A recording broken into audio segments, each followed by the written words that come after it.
ఈ గుర్రాల మీద 70 కాయాలు నువ్వు ఎప్పుడైనా వచ్చావు బాబాయ్? లేదబ్బాయి, పుస్తకం కొన్నాం కదా, ముందు ఏ గుర్రం మీద కాయలు తెలుసుకుందాం. పుస్తకం ఈ పుస్తకం గుర్రాల పేరు తప్ప మిగతా మేమీ అర్థం కావడం లేదు. దీని పేరు ఏదో బాగుంది. ఏమిటిది? సీజర్.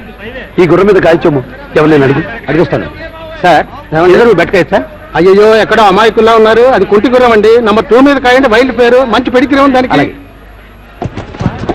అబ్బాయి మనకి వైల్డ్ పేరు కాదు బాబాయ్. మనం ఇక్కడికి వచ్చింది ఓడిపోవడానికి, గెలవడానికి కాదు. సీజర్ కుంటి గుర్రం అట, దాని మీద పెట్టి కదా. అలాగే కానీ అబ్బాయి, ఇక్కడికి వచ్చాక నాకు విషయం తెలిసింది. ఏమిటి? మనుషులకు ఉండే వాటిని డిగ్రీలు అంటారు, గుర్రాలకు ఉండే డిగ్రీలు పిడిగ్రీలు అంటారు. నీ మొహం, డిగ్రీ అంటే డిగ్రీ కాదు, వంశ చరిత్ర. వెళ్ళి సీజర్ మీద 10,000 పెట్టుకా.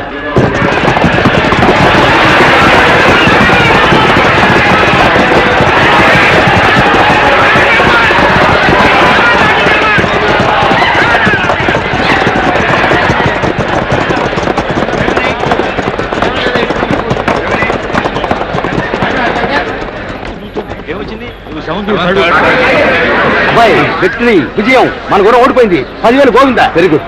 ఈసారి రేస్లో 1,00,000 కడతాం. అది కనుకొచ్చా. అన్నింటిలోకి కింగ్ మేకర్ నాశరకంట. Number 7. Very good. King maker మీద 1,00,000 కట్టు. నంబర్ మర్చిపోకు. నంబర్ 7. అలాగే 7.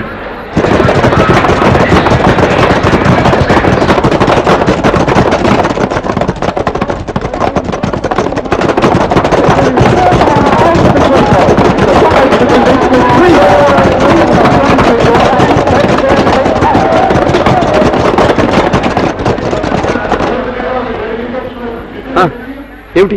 ఊడిపోయావా లేదా? లేదబ్బాయి, కింగ్ మేకర్ గెలిచింది. మనకు 3 లక్షలు వచ్చాయి. షిట్. కింగ్ మేకర్ అని తెలిసి కూడా కట్టడం మనది తప్పు. ఓ 10 మందిని అడిగాను అబ్బాయి. లాస్ అనే గుర్రం 3 బాగలైతే వెనక పరిగెడుతుందిట. ప్రస్తుతం దాని 3 బాగలేదుట. దాని number 3. Very good. King maker డబ్బు తెచ్చింది. లాస్ తప్పకుండా నష్టం. ఈసారి ఒకేసారి ఎక్కువగా చే బాబాయ్. 5 లక్షలు దిబ్బైపోవాలి. ఓడిపో ఓడిపో, గెలవద్దు గెలవద్దు గెలవద్దు, ఓడిపో ఓడిపో, గెలవద్దు, ఓడిపో ఓడిపో ఓడిపో ఓడిపో. ఎదటవాడు ఓడిపోవాలని కోరుకుంటాడమ్మా. నువ్వు గెలిచినా ఓడిపోయినట్టే డాడీ. అదేమిటి? గెలవడంతో నా నుంచి బాలను దూరం చేస్తావు. ఇల్లు వదిలి అతనితో నేను వెళ్ళిపోవడంతో ఓడిపోతావు. చోటా కట్టలు రాస్తే లెక్క తెలిసిపోద్ది. కరెక్ట్ రామా. అందుకే ఇందాక నుంచి నేను కట్టకో నోటు చొప్పులు తీసి లోపలితో వస్తున్నా.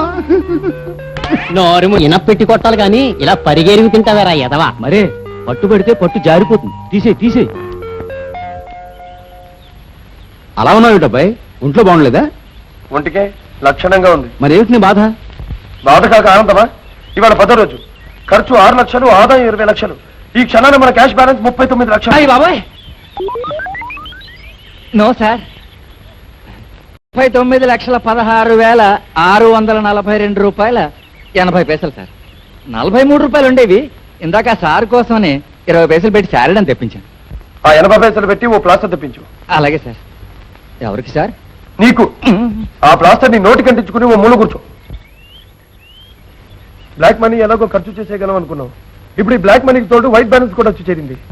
ఆలోచిస్తుంటే ఇంత డబ్బు ఖర్చు పెట్టడం మన వల్ల కాదనిపిస్తుంది బాబాయ్. నా తరే నా తరే అంటూనే రేసులోకి తీసుకెళ్ళావు.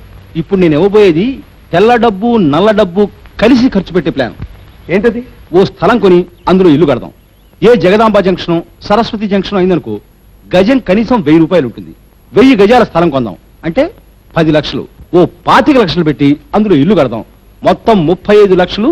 హూస్కాకి 20 రోజుల్లో ఇల్లు కట్టడం పూర్తవుతుందా? నిలబడాల్సిన ఇల్లు అయితే కుదరదు. పడిపోయి ఇల్లు కట్టడానికి 10 రోజులు చాలు. అయితే ఓ చిన్న పని చేద్దాం. ఈసారి నా తర. ఏమిటిది? స్థలం కాదు, ఓ పాతిల్లు. 2 birds at a shot. పాతిల్లు పడగొట్టడానికి ఖర్చు అవుతుంది, కొత్తిల్లు కట్టడానికి ఖర్చు అవుతుంది. ఎలా ఉంది? ఇప్పుడు నీ బుర్ర 1000 క్యాండిల్ బల్బులా వెలిగింది అబ్బాయి. సాయంత్రానికల్లా కాంట్రాక్టర్ని పిలుస్తాను చూడు. ఇన్కమ్ ట్యాక్స్ మనిషి బాబాయ్. సీడీ అబ్బాయి. బాలా, నీకు గుడ్ న్యూస్. మనం మారుతి కారు కొనాలని చూస్తున్నామని తెలిసి ఆ రావు గారు ఆయన కారు మనకు అమ్మేశాడు. అదిగో చూడు. వెర్రి బాగులవాడు. ఎంత కమ్మాడు తెలుసా? 25,000కి. అమ్మడం ఆయన పెడతానం కాదు బాబాయ్, ఆ కారు కొనడం మన పిచ్చితనం. అదేమిటి? మనం ఎలాగో ఆ కారు కొనాలనుకుంటున్నామని తెలిసి వేరే చోటైతే ఎక్కువ డబ్బు ఖర్చు పెడతామని